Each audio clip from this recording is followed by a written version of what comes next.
فضل الہی، اور یہ مولوی کا معاملہ نہیں، یہ تو منبر رسول کا معاملہ ہے۔ میرے مصطفیٰ نے یہ نہیں کہا پیر میرا وارث ہے، حضور نے فرمایا عالم میرے دین کے وارث ہے۔ ہاں حضور نے فرمایا جس نے عالم کے چہرے کا دیدار کیا سمجھے میں نے اپنے نبی کی زیارت کی ہے۔ لیکن یہاں تو خیر یہ عنوان نہیں، ورنہ میں اس پر جاتا۔ ہائے، تو کہا ایک بندہ ہے 40 سال سے اللہ کی نافرمانی کر رہا، وہ اگر نکل جائے تو بارش ہو جائے گی۔ حضرت موسیٰ نے اعلان کر دیا بھی ایک شخص ہے، وہ اگر نکل جائے تو بارش ہو جائے گی۔ پتہ تو ہوتا ہے نا سب کو، مجھے بھی پتہ ہے کہ میں اندر سے کیسا ہوں، اور آپ کو بھی خبر تو ہوتی ہے نا جی۔ جب بات ہو رہی ہوتی ہے تو پھر پتہ تو چلتا ہے نا کہ بات کہاں جا کے سیٹ ہو رہی ہے، پتہ چلتا ہے نا۔ اسے بھی چل گیا پتہ، اب اندر ہی اندر رونے لگا۔ اور دیکھو امام رازی اور امام غزالی دونوں نے لکھا ہے کہ اس درد سے رویا، اس درد سے کہ ادھر والے کو بھی پتہ نہ چل جائے، مجمع کے اندر کھڑا ہے اور ادھر والے کو بھی استغفار، دیکھو ادھر والے کو بھی پتہ نہ چل جائے اور ادھر والے کو بھی کہیں ہجوم میں غم میں بھی توہین نے ضبط غم نہ ہوئی۔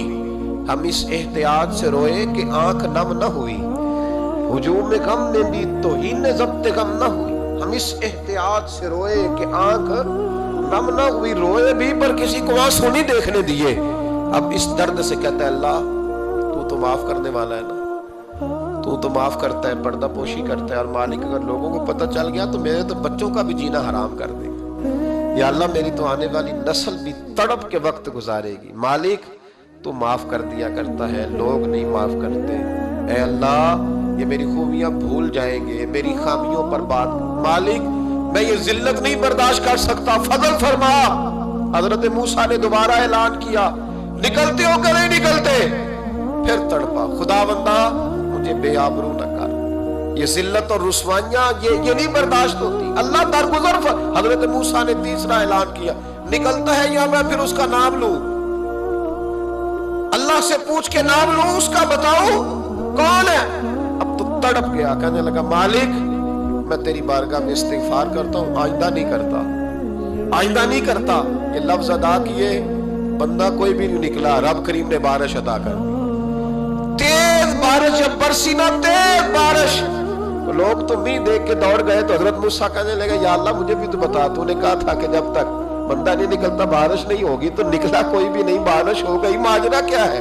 تو رب کریم نے فرمایا موسیٰ بس اس نے مجھ سے صلح کر لی، اس نے مجھ سے صلح کر لی۔ اور امام غزالی نے لفظ لکھے حضرت موسیٰ نے پوچھا، حالانکہ اللہ اپنے نبیوں کو غیب کے خزانے دیتا ہے، پوچھا کہ اے اللہ مجھے اس کا نام بتا دے۔ تو رب کریم نے فرمایا موسیٰ جب گناہ گار تھا تب نہیں کسی کو بتایا، جب پاپی تھا تب نہیں بتایا، جب مجرم تھا تب نہیں بتایا، اب کیسے بتا دوں؟ فرمایا اس کی میری صلح ہو گئی ہے، اور فرمایا جو بارش نہیں نہ ہو رہی تھی وہ بھی اس کی وجہ سے نہیں ہو رہی تھی، اب جو ہوئی ہے نا تو یہ بھی اسی کی وجہ سے ہوئی ہے، یہ بارش اب جو ہوئی ہے تو یہ بھی یہ اس گناہگار کے سبب سے۔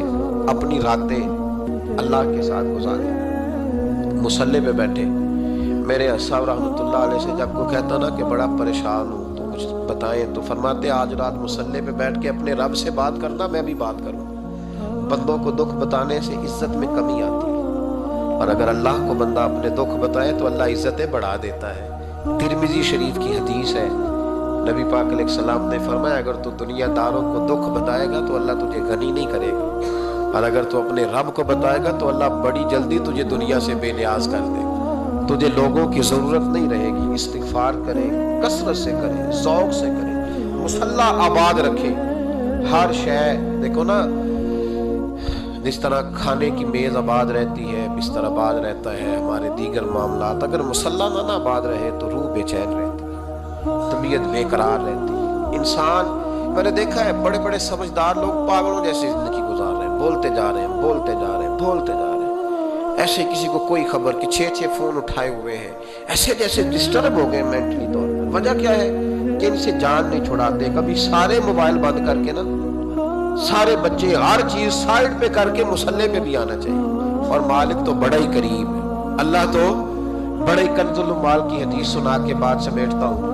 نبی پاک صلی اللہ تعالی وسلم فرماتے ایک شخص تھا بنی اسرائیل میں، بڑا مالدار تھا، تو پھر اس پہ غربت آ گئی، جب غربت آئی تو رو پڑا، کہنے لگا اے اللہ میں غریب ہو گیا ہوں، میری مدد فرما، میں نے بڑی نافرمانی کی ہے تیری، مالدار جب تھا تو بڑی موج یا اللہ میں نے بڑی اب نہیں کروں گا، مجھے اس غربت سے نکال۔ تو اللہ نے فرشتوں سے کہا کہ دے دو جو مانگتا ہے۔ تو فرشتے کہنے لگے یا اللہ یہ توبہ کر کے نہیں آیا، ڈر کے نہیں آیا، یہ تو الجھ گیا تب آیا ہے، یہ تجھ سے ڈر کے ہوتا ہے نا ایسے کہ لوگ اللہ سے نہیں ڈرتے جتنا غربتوں سے معاذ اللہ ڈرتے، یا اللہ یہ تو وہ الجھ گیا تب آیا۔ تو اللہ نے فرمایا پتہ مجھے بھی ہے لیکن آ تو گیا ہے نا، چلو دے دو۔ تو کہا یا اللہ اگر دے دیا تو دوبارہ نہیں آئے گا، فرمایا اس کا بھی مجھے پتہ ہے، تم دے دو۔ اسے دے دیا، جب دولت مل گئی نا تو کہنے لگا اوہو وہ تو میں نے اس طریقہ سے ہی استعمال کیا اس لیے کامیاب ہو گیا۔ پھر کچھ وقت گزرا تو پھر الجھ گیا، پھر قرضے چڑھ گئے، پھر سارے علاج کر، کہنے لگا یا اللہ اب نہیں کرتا، اب معاف کر دے۔ 70 دفعہ توبہ کی اور 70 دفعہ توڑی۔ حبیب کریم فرماتے ایک دن بستر پہ تھا، آسانی تھی، 70 دفعہ فرشتوں نے کہا یا اللہ یہ جھوٹا ہے، جھوٹ بولتا ہے، یہ تو غربت آئی ہے تو تیری بارگاہ میں آیا ورنہ کبھی نہ آتا، بیمار ہوا ہے تو آیا، اس کا تو بچہ بیمار ہوا ہے تو آیا ورنہ کبھی نہ آتا۔ 70 دفعہ توبہ توڑی۔ ایک دن رات کو بستر پہ لیٹا تھا، دولتیں بھی تھی، آسانیاں بھی تھی، دل میں خیال آیا میں کتنا جھوٹا ہوں، جب الجھ جاتا ہوں تو اس کے دروازے پہ جاتا ہوں اور وہ کتنا کریم ہے، مجھے خالی نہیں لوٹاتا۔ تڑپ اٹھا، آنسو نکل گئے، اٹھ کے مصلے پہ کھڑا ہوا تو رب کریم نے فرشتوں سے فرمایا کھول کے دیکھو دروازے، آج یہ غربت کی وجہ سے نہیں آیا، آج میرا بن کے آیا ہے۔ تو یا اللہ پہلے تو دولت دیتا تھا، آج کیا دے گا؟ تو محبوب فرماتے اللہ فرماتے اب میں اسے بغیر حساب کتاب جنت عطا کروں گا۔ استغفار کریں، اس کے حضور حاضری دیں۔ جس طرح سارا کچھ چھوڑ چھاڑ کے لوگ کہتے نہیں کہ 1 مہینہ میں نے کسی سیاحتی مقام پہ رہنا ہے، میں نے اب کسی ٹھنڈے علاقے میں چلے جانا ہے، برف باری دیکھنی ہے، سیر کرنی ہے، 10 دن کی چھٹیاں وہاں گزارنی ہے، چلو 7 چھٹیاں وہاں گزار لو، 3 دن اپنے اللہ کے ساتھ گزارو، روزے رکھو، دن کو رات کو قرآن شریف پڑھو، دلا کو کچھ وقت دو اللہ کے ساتھ حضور پر درود و سلام بھیجنے کے لیے، نبی پاک کی نعت کے لیے، اذکار کے لیے، بزرگوں کے لیے، پھر دیکھنا اللہ روح کو کتنا سکون دیتا ہے۔ آخر دعوانا الحمدللہ رب العالمین۔